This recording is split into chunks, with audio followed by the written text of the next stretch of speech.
Kalau kita mau maju, Indonesia mau maju, kita juga harus melakukan Pancasila yang sejati itu bukan perkataan, tapi perbuatan. Itu lebih Implementasinya implementasi yang ya, nyata. itu paling penting. Oke. Nah, banyak orang yang saat ini, khususnya para eksekutif maupun legislatif itu, kalau saya kaji lebih dalam, mereka sebenarnya bukan dalam ranah tersebut. Kemudian mereka karena punya kekuasaan ataupun uang, ketika ini juga rakyat juga agak bisa dikatakan mungkin tidak paham sebenarnya. Mereka ini cocok nggak di eksekutif, mereka ini cocok nggak di legislatif. Ketika mereka terpilih, akhirnya apa? Yang bukan bidang mereka ataupun yang bukan bisa dikatakan mereka tekuni.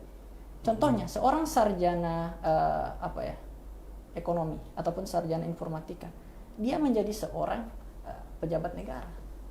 Ketika sebenarnya bisa, yang penting dia punya kapasitas di situ. Iya, jangan sampai tidak. Contohnya itu saja, menjadi seorang menteri, bukan contoh menteri pendidikan ataupun menjadi lain. Dia bukan di bidangnya di menteri pendidikan, tapi adalah di pengusaha. Ketika dia masuk di situ, akhirnya gagal. Bisa dikatakan itu dikhawatirkan ya. Dikhawatirkan. Seharusnya itu Indonesia. Karena turunan ataupun kasta-kasta jabatan-jabatan itu turun temurun di Indonesia tersendiri, yang saya lihat pribadi.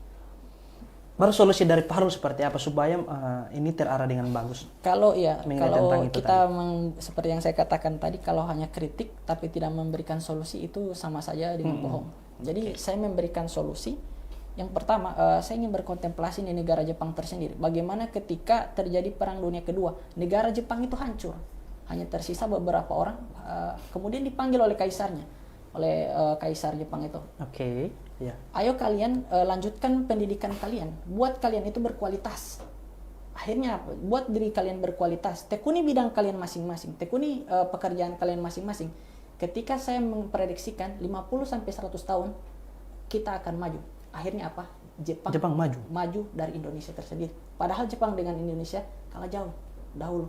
Sumber daya manusia sebenarnya kita lebih banyak. Bayangkan ada sekitaran 250 juta lebih orang Indonesia. Sampai mereka datang ke Indonesia ya? Datang ke Indonesia.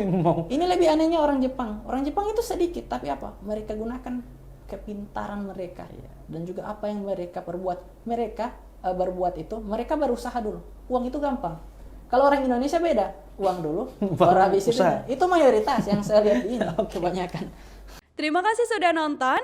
Jangan lupa like, subscribe, dan share ya.